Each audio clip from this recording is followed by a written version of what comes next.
Hello, Hornets. Hope you had an amazing spring break. Welcome to the new episode of SHS Today. Kicking us off, Ev Below brings us face-to-face with the new peer-to-peer igloos.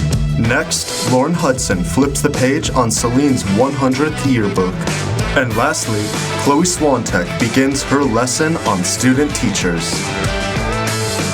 All this and more on the April 2nd edition of SHS Today.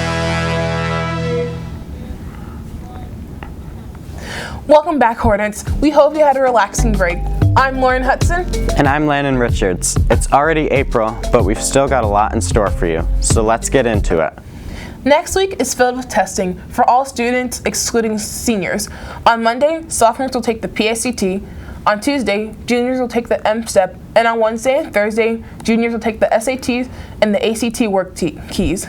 Finally, on Friday, freshmen will take the PSATs. Good luck on your tests, and remember, you get some extra sleep and a balanced breakfast. Hey Lauren, have you seen the igloos in the courtyard by the Commons? I have. I heard that they're a place where staff and students can go anytime they feel stressed or overwhelmed. Well, Ev Below is here to give us a behind-the-scenes story on how and why these igloos were made.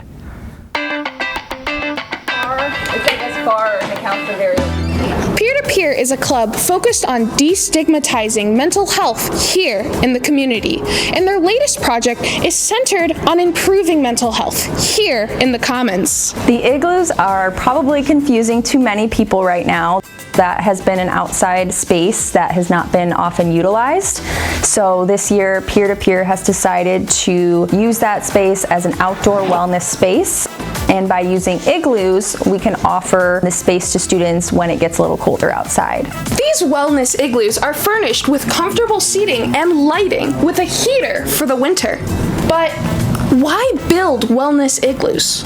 We have seen other schools in the past work on wellness spaces within the school that people can go to when they're feeling stressed, a place that they can find comfort or peace throughout their day. We talked about this a lot at the beginning of the year. We want to make Celine a better place and a more inclusive place, and we want everyone to feel heard and seen, and we want to support students and fellow peers and staff members the best we can. Inspired by other schools, Peer-to-Peer has developed recent goals that they hope to achieve with these wellness igloos.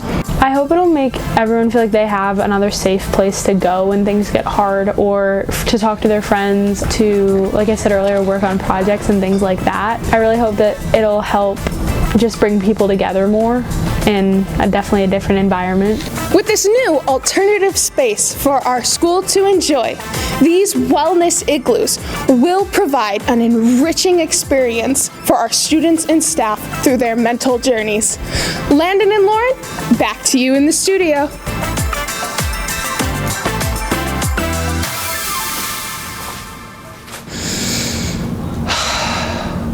This space is now much more welcoming and available for all, so I encourage you to check it out. On April 22nd, during all lunches, to credit the hard work that Peer-to-Peer has put into this space, the group will debut a plaque to commemorate the Mental Health Initiative. Another event is happening later today, as Celine High School is co-hosting the 40th Annual College and Career Fair at Pioneer High School. The event runs from 6 to 7:30 p.m. This is a great opportunity for sophomores and juniors to meet with industry leaders, speak with representatives from over 100 colleges, and explore career options for life after high school. Make sure to visit strivefair.com to register for the event before you arrive. These schools have a wide variety of degrees, ranging from film, science, and education. In fact, Celine has many student teachers who are currently working to gain exposure and knowledge in their fields. Chloe Swantek gives us an insight into the experiences of student teachers here at Celine. Many are familiar with the hands-on learning here at Celine. Yet, many forget that this learning isn't just restricted to students, but it applies to teachers as well. Student teachers are just that, students. Over the past few months, they have learned more than just crafting an enjoyable learning environment. I think Celine's band program is a great model of what a successful music program looks like. I'm so lucky to have been placed in a program like this with a mentor like Mr. Lampman, because there's so much that I would love to be able to implement wherever I end up. My professor from Michigan State likes to say that we're cooking in someone else's kitchen. This is Mrs. Price's kitchen, and I'm just a sous chef helping out. The exact point of student teaching is being able to apply everything that I've learned and learn what's working and what's not. Pretty proud last week because we got through our final grading and every single one of our students passed. And that's really important because sometimes it can be very difficult to even get a D for a lot of students. And it's important to recognize that that is a significant accomplishment. It's important for me to be asking all the questions I can right now and just soak it all in, because this experience is like very unique, being able to work under a professional in the business. As these young teachers picture their future careers, they reflect on what they truly want their impact to be. I think I want to leave my students with the lesson that they can achieve more together when they work together. I love seeing them become leaders through music and grow as people in life, and I think student teaching here at Saline has just solidified that, like, yes, I want to teach music. I can't imagine doing anything else. You're not just data receptacles, you're people that we want to have the ability to think for yourselves long in the future, long after I'm gone. I want my students to know that it's okay to feel every emotion and to move through life with their heart and listen to themselves and their calling. Not only are student teachers an extra hand in the classroom, but also mark an inspiration for aspiring students. I'm Chloe Swantek. Back to you in the studio. Saline is very thankful that so many wonderful student teachers are working at our school to make experiences more enjoyable and to provide extra assistance in the classroom.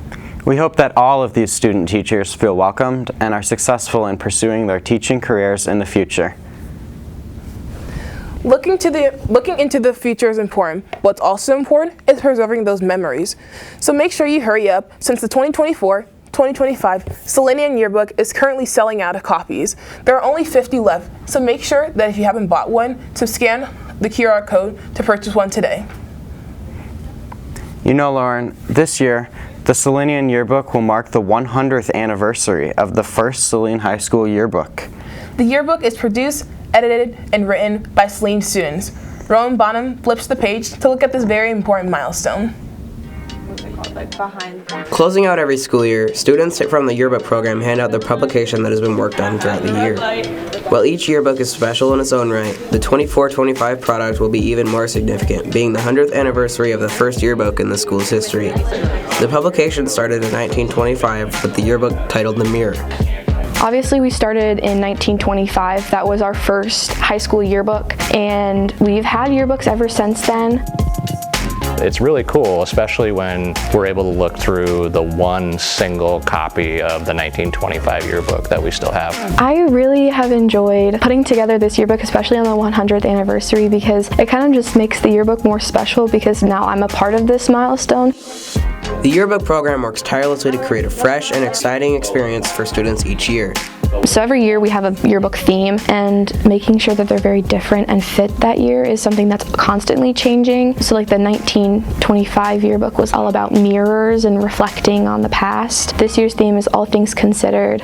I think our coverage is wider. We were able to cover more people, more clubs, more sports, even if they're not considered official school sports. I think it's really special for people to remember their triumphs but also their struggles, because in yearbook we write about both. We have about 28 really dedicated staff members. This class does not feel like a class anymore. It feels like a job because we're making a product, but it also feels like a family, which is most of the time functional, not dysfunctional.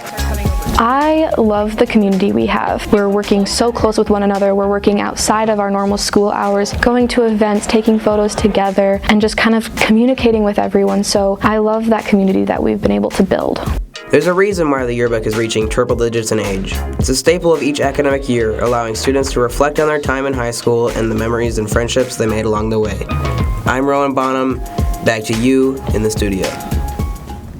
This year's yearbook, titled All Things Considered, will be distributed from May 19th to the 21st, just over a month away.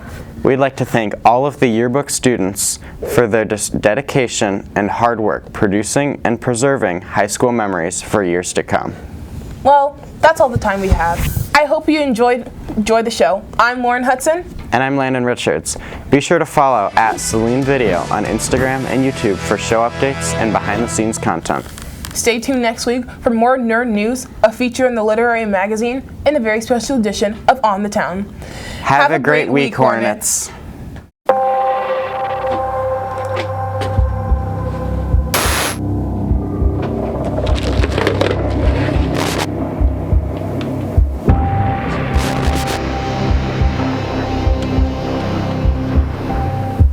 Is this thing on? Alright, my name's Rory Zeller, and here we have... I'm Rowan Bonham. I'm Chloe Swantek. I'm Landon Richards. I'm William Wilson. And today, we're investigating the Celine Witch. Is that a missing poster? What is that? Guys, I do not want to be here anymore. Yeah, this is, no, I'm out, man. This is too much. Mr. Diego? Did you hear something? I don't know. I don't think I heard anything.